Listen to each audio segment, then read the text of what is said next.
P51 Persiapan Akikah.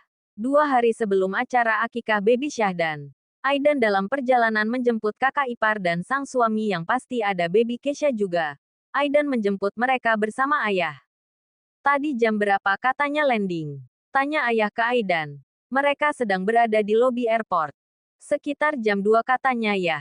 Kalau gitu cari kopi dulu yok. Ngantuk nih. Mata ayah kerasa berat banget. Ayah tunggu aja. Biar Aidan yang beli. Takutnya nanti pas kita pergi mereka udah landing. Siaplah kalau gitu. Aidan pun beranjak mencari penjual kopi. Sebenarnya dirinya juga tak kalah mengantuknya. Jika biasa selesai zuhur disempatkan tidur siang. Hari ini dia harus menjemput sang kakak ipar. Arga sedang sibuk di green jadi dia tak ingin mengganggu. 2 cup coffee sudah di tangan. Dan Aidan pun bergegas kembali ke tempat ayah. Dan benar saja. Saat Aidan kembali Kianita sudah bersama ayah. Udah di sini. Iya Dan. Untung aja kamu suruh ayah nunggu. Jawab ayah. Antri ya. Ini ya. Sambil menyodorkan 1 cup kopi. Mas Yusuf mau. Biar saya belikan. Oh gak usah. Nanti aja. Ya udah kalau gitu. Kita langsung aja. Ajak Aidan. Aidan pun segera melajukan mobilnya. Setelah semua sudah berada di dalam mobil. 30 menit perjalanan dan kini mereka sudah berada di parkiran rumah Aidan.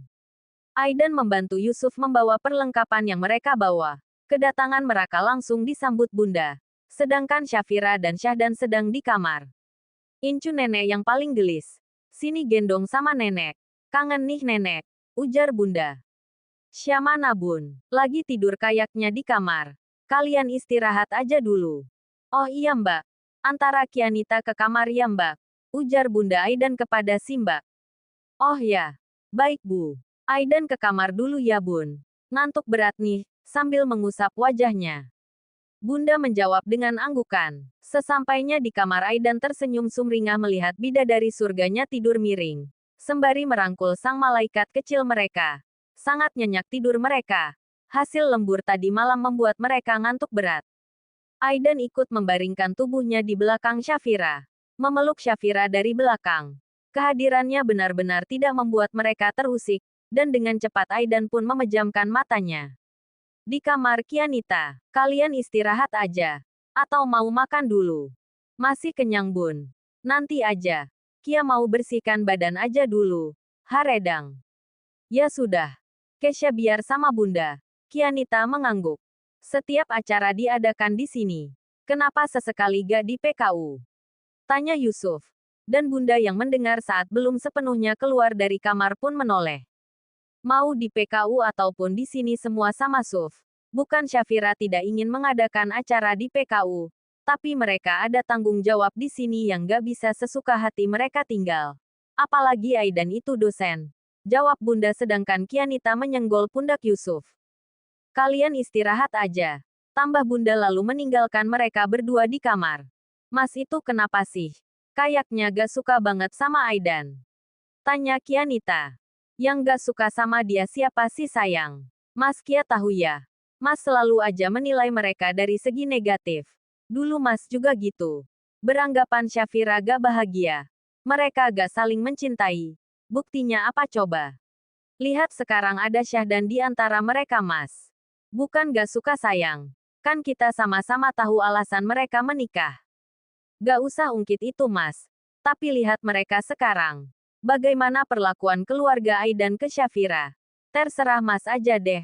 Kia mau mandi. Yusuf pun beranjak menuju balkon kamar. Dirinya sebenarnya juga heran kenapa dan ada apa. Seakan belum percaya akan ketulusan Aidan untuk Syafira. Begitulah manusia. Kita akan baik di mata mereka yang menyukai kita. Tapi sebaik apapun kita, jika mereka tidak suka, kita tetap akan bernilai buruk di matanya. Kembali ke kamar Syafira. Azan Asyar berkumandang. Syafira menggeliat ada rasa berat menghimpit perutnya. Sedangkan Syahdan tidur sudah berpindah posisi. Yang tadinya kakinya ke bawah, ini sudah ke samping. Dasar bayi zaman now. Mas, lirih Syafira saat tahu sang suamilah yang sedang memeluknya. Ya iyalah sang suami. Jadi mau siapa lagi coba? Bangun udah azan Asyar tuh. Dan di saat yang sama Syahdan merengek. Sepertinya ada yang membuatnya tidak nyaman. Syafira coba bangkit dan membetulkan posisi tidur Syahdan. Lalu mengecek celananya. Ternyata benar, celananya sudah basah. Kenapa? Becek ya? Tanya Syafira ke Syahdan saat Syahdan sudah terbangun dari tidurnya. Syahdan merengek. Dan rengekan itu membuat Aidan terbangun. Wih hebat anak Momi. Suaranya bisa membangunkan ayah. Ayah ngantuk nak. Syahdan si ngajakin ayah lembur mulu. Ujar Aidan sambil menempelkan kepalanya ke kepala Syahdan dan itu membuat Syahdan tersenyum. Sedangkan Syafira sibuk dengan mengganti popok Syahdan. Emang ngerti ayah ngomong apa? Tanya Syafira. Syahdan malah terkekeh kecil. Kenapa gak dimandiin dulu aja Syah? Iya. Ini kan udah jamnya Syahdan mandi ya. Momi lupa sayang. Balas Syafira dengan kembali melepas popoknya. Dan apa yang terjadi saat popok itu terbuka? Syahdan memancurkan air yang mengenai baju sang Momi. Ya. Kok Momi dikencingin sih? Hangser dong. Syahdan malah memainkan kakinya. Seperti dia bahagia melihat sang Mominya kesal. Lihat dia malah happy ya. Anak ayah itu tahu. Mominya belum mandi. Jadi diajak mandi sekalian. Balas Aidan sambil terkekeh dan mencubit kecil hidung Syahdan. Karena ulah Syahdan, Syafira pun bergegas memandikan Syahdan. Disusul oleh Aidan. Lalu melaksanakan sholat asyar. Tepat saat Aidan selesai sholat, Syahdan pun sudah wangi. Sudah kasep. Syafira memberikan Syahdan ke sang ayah. Lalu dia bergegas menuju kamar mandi. Momi mandinya yang bersih ya. Syahdan gak mau deket-deket kalau Momi masih hangser. Gitu ya. Momi hangser itu karena Syahdan ya. Ujar Syafira sembari mendekat ke arah mereka lalu mencium gemas pipi Syahdan. Syahdan malah terkekeh dengan keisengan sang Momi. Besok adalah hari ke-14 Syahdan lahir dan di hari itu pula akan diadakan akikah. Sibuk sudah pasti. Petugas tenda sudah datang bersiap untuk memasang tenda. Ini acara nikah atau akikah ya pakai tenda segala. Ini benar-benar hanya acara akikah. Tapi kan udah tahu kiprahnya sang dosen seperti apa. Jelas kerabatnya atau rekannya tidak sedikit dan Syafira juga salah satu mahasiswi yang cukup dikenal di kampusnya. Jadi para teman-teman pasti diundang. Undangan akikah telah disebar. Dan di undang tersebut ada sebuah gambar. Amplop yang disilang. Mas, kenapa ada tanda amplop yang disilang? Tanya Syafira. Rasulullah SAW bersabda, anak yang baru lahir masih tergadai sampai disembelihkan baginya akikah pada hari yang ke-7 dari hari lahirnya. Dan hari itu juga hendaklah dicukur rambutnya. Dan diberi nama. Hari. Tirmizi. Tergadai. Kita sedang menebus anak kita. Masa iya kita menerima sumbangan atau amplop? Akikah juga adalah bentuk syukur kita atas kelahiran anak kita. Akikah itu masuk pada golongan sedekah. Jika kurban itu sedekah mentah. Akikah itu sedekah yang sudah matang. Kita makan bersama-sama. Lalu pantaskah kita sedang bersedekah malah menerima itu semua? Sebenarnya Mas gak mau buat undangan. Tapi kan kamu tahu sendiri. Jadi sebagai antisipasi di undangan Mas buat tanda seperti ini. Tadi Mas bilang Rasulullah bersabda akikah diadakan di hari ke-7. Tapi besok Syahdan udah hari ke-14, heran Syafira. Para ulama berpendapat bahwa waktu akikah yang dianjurkan adalah 7 hari setelah kelahiran bayi. Namun, jika akikah belum memungkinkan dilakukan di waktu tersebut, bisa diganti di hari ke-14 atau ke-21.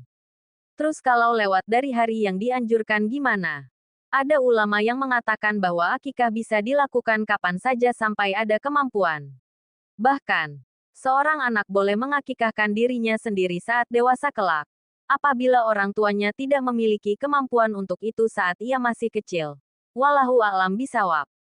Sedikit pembahasan Syafira dan Aidan saat sedang di kamar. Berbeda pula suasana di bawang yang sudah super repot. Assalamualaikum. Salam kompak dan heboh dari para perusuh. Waalaikumsalam. Jawab Bunda. Siang Bunda. Apa nih yang harus kita banting? Tanya Hari. Bantu Hari. Bantu. Kalaupun ada yang harus dibanting itu kamu. Balas Heni. Canda kali. Bunda aja santai waye. Bunda terkekeh. Udah masuk aja dulu. Tinggal dilihat mana yang bisa kalian kerjakan. Lagian udah banyak kok yang ngerjakan.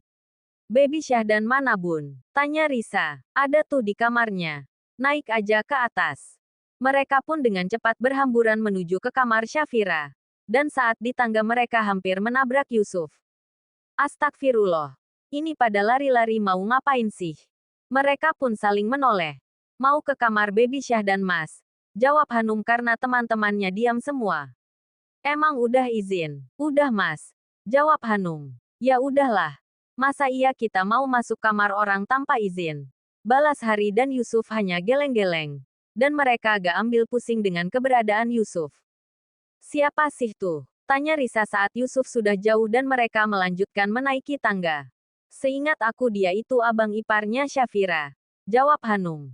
Gak banget orangnya. Balas Heni. Udahlah. Mau lihat keponakan gak nih? Tanya Bagas. Mereka pun berlari menuju kamar Syafira. Tok, tok, tok.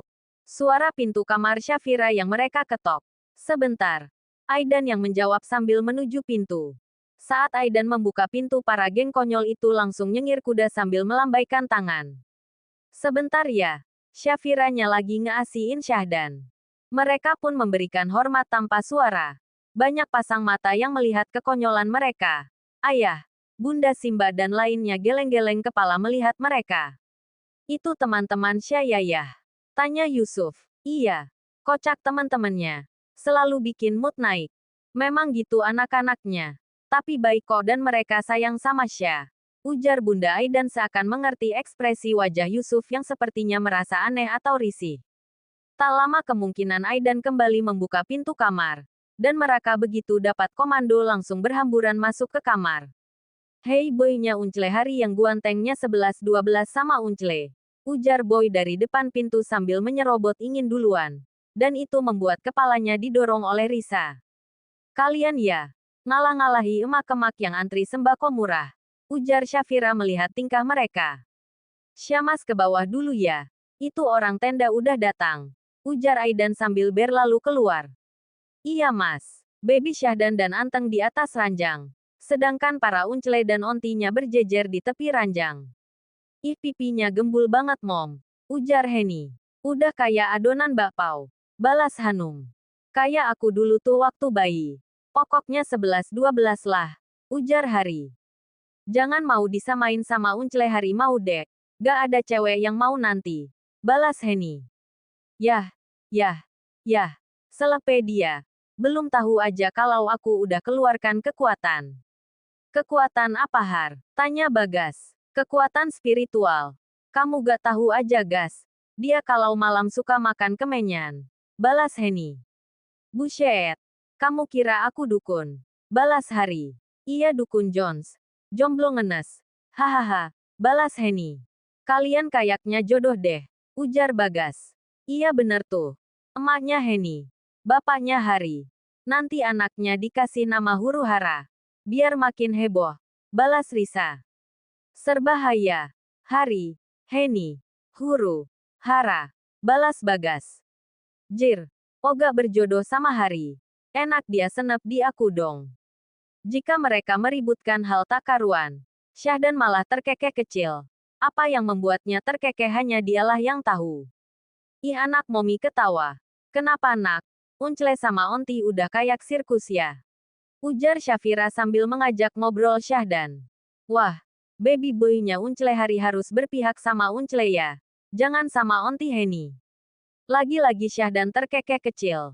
Au, oceh Syahdan dengan bahasanya dan itu membuat mereka terkekeh. Kalian keluar dulu Gi. Dia udah waktunya tidur. Ujar Syafira. Yah Syah. Belum juga puas. Balas Risa.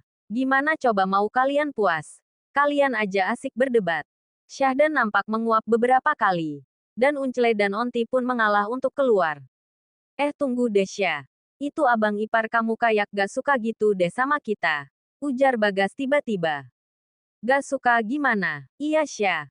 Rada aneh. Ujar Heni. Sebenarnya dari awal aku lihat pas acara resepsi dulu di hotel itu. Kayak ada yang aneh gitu. Timpa Hanum.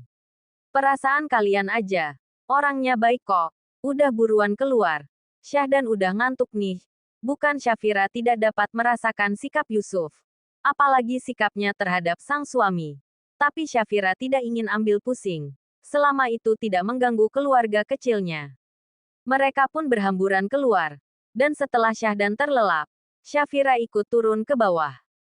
Nampak para sahabat wanitanya ikut membantu Bunda mengemas kue yang akan dijadikan bingkisan. Sedangkan Hari dan Bagas membantu Aidan di depan bersama petugas tenda. Dan tak lama kemudian Arga dan Agung datang membawa beberapa cup kopi. Wih, Mas Barista, kita tahu aja kita butuh kopi, ujar Hari. Langsung di bagian aja Gung. Tita Aidan. Siap Pak. Hei Syah. Sapa Arga saat melihat Syafira keluar. Kak Arga. Gimana Green tanpa Syah? Kita kehilangan pawang Syah. Tapi kita senang. Karena bentar lagi Green akan kedatangan pasukan baru. Ada pegawai baru lagi Kak. Bukan. Green ada pawang baru. Tuh si baby boy-nya Tuan Besar. Enak aja pawang. Udah kayak pawang hujan atau pawang ular aja. Gak ada panggilan lain apa? Protes Syafira tak terima. Ya udah mini bos. Alias pemegang kekuasaan tertinggi. Balas Arga. Jangan dianggung-agungkan. Cintai dia dengan sederhana. Agar dia nanti menjadi anak yang sederhana tapi bermanfaat. Ujar Syafira. Wah, makin bijak aja Syah. Balas Arga. Mendengar itu Aidan langsung merangkul Syafira. Lalu mencium keningnya sesaat. Ih main cium aja sih. Gak kasihan tuh sama jomblo. Ujar Syafira sedikit menyentil para jomblo. Sombong. Sombong. Balas Hari. Kalau Arga mah sebentar lagi dia gak jomblo lagi Syah. Ujar Aidan. Serius Kak? Tanya Syafira ke Arga. Baru kenal aja Syah. Pelanggan Green. Mereka aja yang membesar-besarkan. Gak apa-apa ya kalaupun benar. Ya kan Mas? Aidan membalas dengan anggukan. Tiba-tiba Yusuf datang menghampiri mereka bersamaan dengan Agung yang baru selesai membagikan kopi. Gimana persiapan di luar? Butuh bantuan gak? Tanya Yusuf. Alhamdulillah udah beres Mas. Tinggal dibersihkan saja. Balas Aidan. Udah kayak acara nikah aja ya. Rekan kita banyak. Jadi kalau gak ada tenda yang ada kasihan nanti gak ada tempat duduk. Balas Aidan santai. Mas Syah masuk ya. Mau lihat Hanum sama yang lain. Lanjut mau lihat Syahdan. Ujar Syafira sambil merapikan rambut Aidan dengan jari-jari tangannya. Aidan mengangguk. Tapi tidak dengan Arga. Aduh nyonya. Jiwa jomblo kami meronta. Aidan dan Syafira terkekeh. Makanya buruan sebar undangan. Balas Syafira sambil masuk ke dalam.